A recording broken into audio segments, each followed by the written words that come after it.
تاجیکان خلقی آریا اصل بوده از قدیم مدایام ساکنان اصلی آسیای مرکزی می باشند.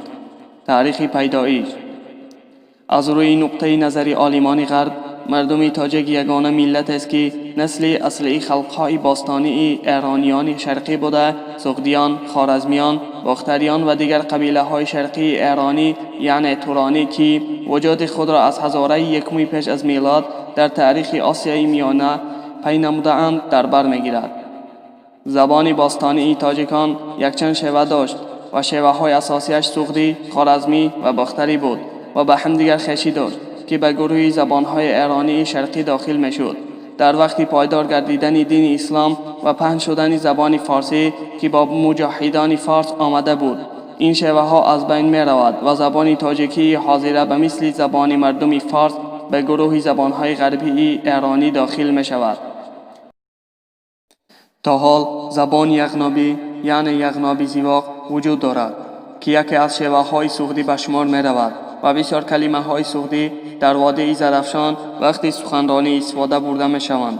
اینچنین زبان های باستانی سکایی ها در مردم بدخشان احتیاط شده است که زبان های شغنانی، روشانی، اشقاشیم را در بر می گیرد.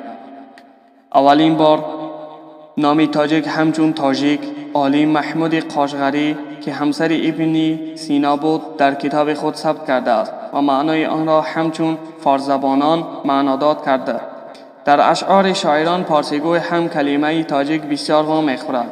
بزرگوار سعدی شیرازی در یکی از شعرهایش چنین میگوید: شاید که به پادشاه بگویند ترک تو بیر خون تاجیک.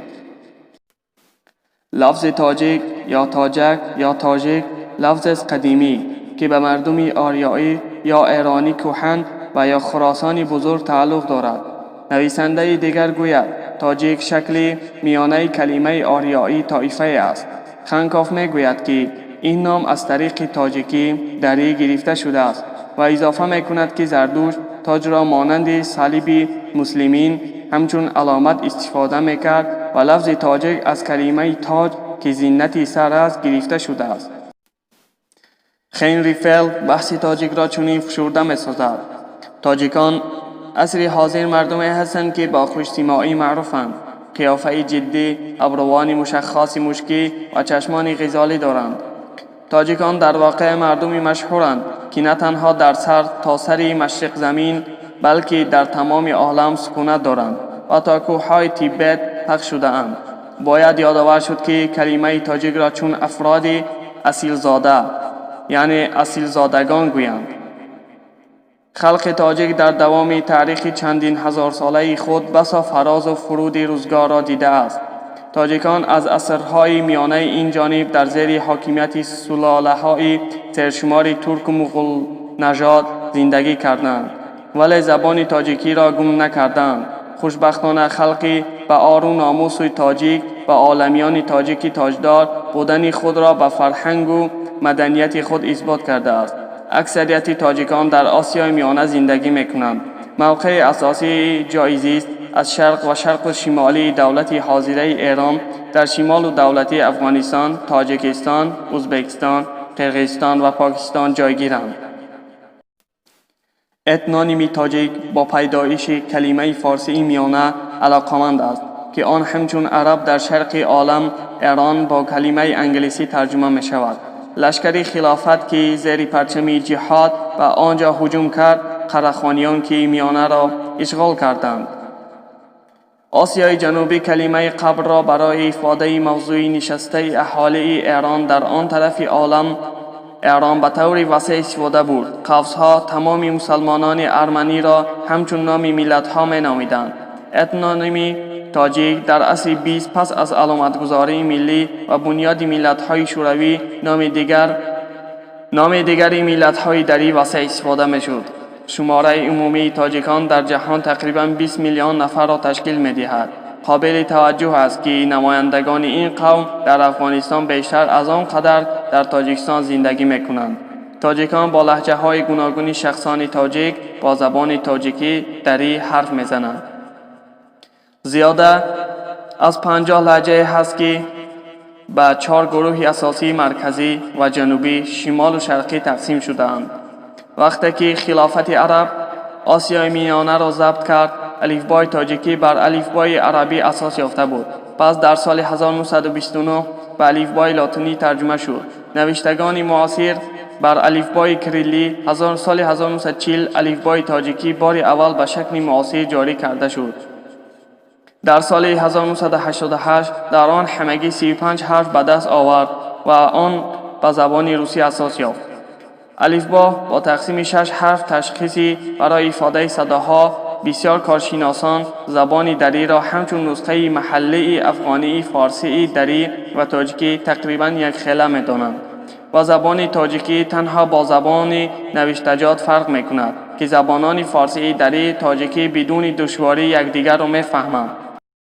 اصطلاح معاصر عرب دین اساسی تاجیکان در آسیای مرکزی را اسلامی سنی بود.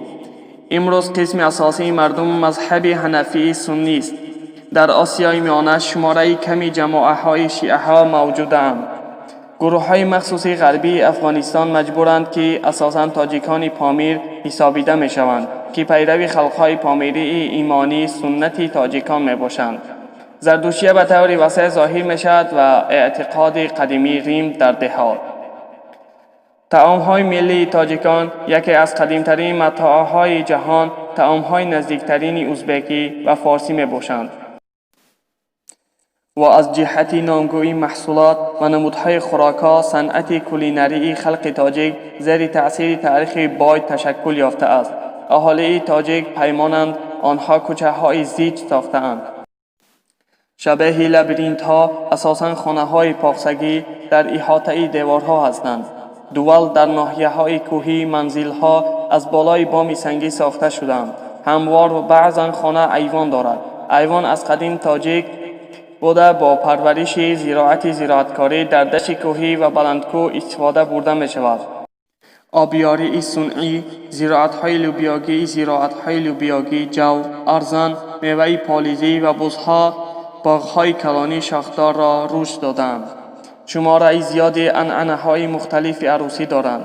مراسم‌های عروسی توی 7 روز طول می‌کشد. یکم روز داماد و عروس عید را جدا می‌کنند. هر یکی با اهل عائله‌شان ضیافت‌ها کرده و 3 روز دوام می‌کند. در روز پنجم داماد به خانه عروس با خویشاوندان و دوستانشان می‌روند. نوخانه‌داران یک پیاله آب می‌خورند، یک پاره گوشت با نمک. این ضرور است که عهده‌داری‌های خود را با امام پیوست کنند. تنها پس از مراسم نوخانه‌داران می‌توانند یک جایه باشند. مردم خیلی مهمان نوازند. مهمان همیشه در جای مهمانخانه، یک مهمانخانه کلان در خانه هنگام ساختمان منزل نشسته است. تاجیکان باید چنین حجره سازند که نشان آن است که مهمانان این خانه همیشه استقبال کرده شوند.